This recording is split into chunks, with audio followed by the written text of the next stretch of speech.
अकबरपुर नगर पंचायत रोहतास में किया गया कार्यकर्ता सम्मेलन सह सदस्यता अभियान। देखते हैं आज के कार्यक्रम को, अकबरपुर नगर पंचायत रोहतास की तस्वीर को।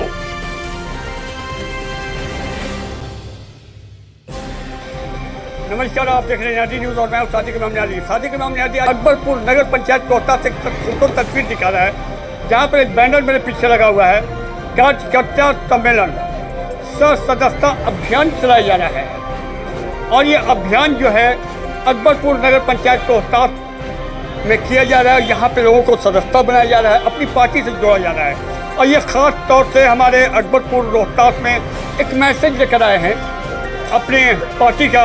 और यहाँ पे मौजूद है जनाब डॉक्टर अरशद खान साहब, और भी यहाँ पर चेहरे हैं जो कि हमारे मेहमान हैं। आइए मैं उनसे तारुफ करता हूँ। तो आइए बातों का सिलसिला शुरू करते हैं, मुलाकात करते हैं जो कि इनका मकसद क्या है आखिर। और ये मैसेज लेकर चले हुए हैं शाहतराम से जनाब दानिश साहब हैं, इस वक्त मौजूद हैं। डॉक्टर अरशद साहब मौजूद हैं, जिनके नाम से मैं वाकिफ़ हूँ। मैं उनका नाम मैं आपको बता रहा हूँ। आप एक मिशन, एक पैगाम लेकर मैसेज आए हैं, क्या मेरे चैनल के ज़रिए लोगों को पैगाम देना चाह रहे हैं? पहला हमारा कहना है कि जैसे हम मुसलमान बिखरे हुए हैं, असद साहब के पार्टी AIM जो है, हम मुसलमानों की हक की आवाज़ केवल असद साहब ही उठाते हैं, सदन से लेके जहाँ भी हो। आज कुछ ही दिन पहले, 2-4 रोज पहले, एक कमबख्त ने हमारे हुजूर सल्लल्लाहु अलैहि वसल्लम मोहम्मद परफेक्ट मोहम्मद पे टिप्पणी गलत तरीक़ा से किया। आज ना RJD बोलने रही है, ना कांग्रेस बोल रहे, सबका ना बोल रहे, कोई भी पार्टी नहीं बोल रही है, केवल असद साहब ही लड़ रहे हैं। जब हमारे लड़ाई केवल असद साहब ही लड़ रहे हैं, तो क्यों ना हम मुसलमान मिलकर उनको आगे बढ़ाया जाए। और बिहार के भी आने वाले बिहार विधानसभा के सारे सीटों पर हम लोग चुनाव लड़ने की तैयारी कर रहे हैं। इसी के सिलसिला में अकबरपुर में हम आए हुए हैं कि यहाँ की जनता से असद साहब के बारे में बताया जाए और लोगों को जोड़ा जाए। जी, आप अपना भी तारुफ बता दें मेरे दर्शकों को। मेरा नाम शाहिद आलम हुआ जी, और हम लोग यहाँ अकबरपुर पंचायत में MIM की सदस्यता के लिए आए हैं, क्योंकि हिंदुस्तान में अभी जितने भी मसले मसाइल हो रहे हैं, तो वाहिद एक ही शख्स, एक ही लीडर हैं, हमारे सदर साहब असद साहब, जो बेबाक बोलते हैं और हक की आवाज़ है। तो हम लोग उनकी क़यादत में ही चलना है और MIM पार्टी को जो है आगे लेकर के जाना है। और इस बार विधानसभा चुनाव में हम लोग बहुत मेहनत करेंगे, इंशाल्लाह उनको आगे बढ़ाने का काम करेंगे। ये देखिए, ऐसे ऐसे उनके मजबूत सिपाही हैं जो कि बिहार में, वो भी रोहतास में, यहाँ पे उनके कार्यकर्ताओं को और उनकी पार्टी के बारे में जानकारी दिया जा रहा है। आज जनाब यहाँ पे डॉक्टर अरशद खान साहब भी हैं, हक़ की आवाज़ उठाते हैं और मजबूती से उठाते हैं, और इस वक्त पूरे हिंदुस्तान में उनका आवाज़ गूंज रहा है। क्या कहना चाहिएगा आज हमारे दर्शकों को? बिस्मिल्लाहिर्रहमानिर्रहीम। मैं सबसे पहले अपने मेहमानों का इस्तकबाल करता हूं अपनी तारीख़ साज बस्ती अकबरपुर में, जिन्होंने अपने क़ायद के कहने पर हमारे इलाके में सफ़र किया और लोगों को जोड़ने का काम किया। पहली बार मुनज़्ज़म तरीक़े से किसी सियासी पार्टी के ज़रिए से कौम और मिल्लत की आवाज़ उठाने के लिए बैरिस्टर साहब की तरफ से हिदायत जो दी गई, उसके तहत इन लोगों का सफ़र हुआ।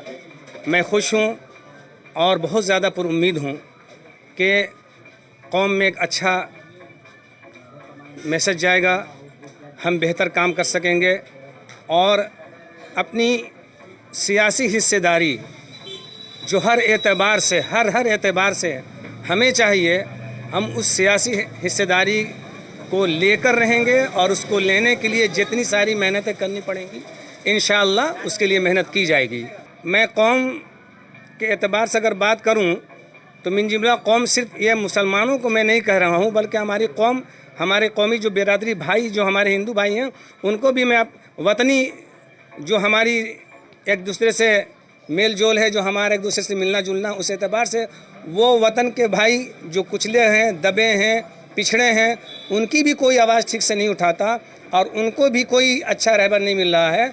तो मैं चाहूँगा कि मैं अपने मुसलमान भाइयों के साथ साथ अपने ऐसे गरीब तबके के लोग जो कुचले हुए हैं, दबे हुए हैं, जिनकी आवाज़ कोई नहीं उठा सकता, ना कोई उठा के दूर तक पहुंचाता है, उनकी आवाज़ बनकर इस इलाके से इंशाअल्लाह हम असदुद्दीन अवैसी साहब को, बैरिस्टर साहब को पूरी तरह कामयाब कराने की कोशिश करेंगे और इंशाअल्लाह आज नहीं कल एक नया सूरज तुलू होगा। सिर्फ आप ही के लोग कहते हैं, आप ही में से लोग कहते हैं कि वो बीजेपी के नेता हैं। देखिए, जिसे ये आवाज़ आती है। जी हाँ, जी हाँ, जी हाँ, जी हाँ, जिसे कुछ नहीं करना होता वो बहुत कुछ कहता है।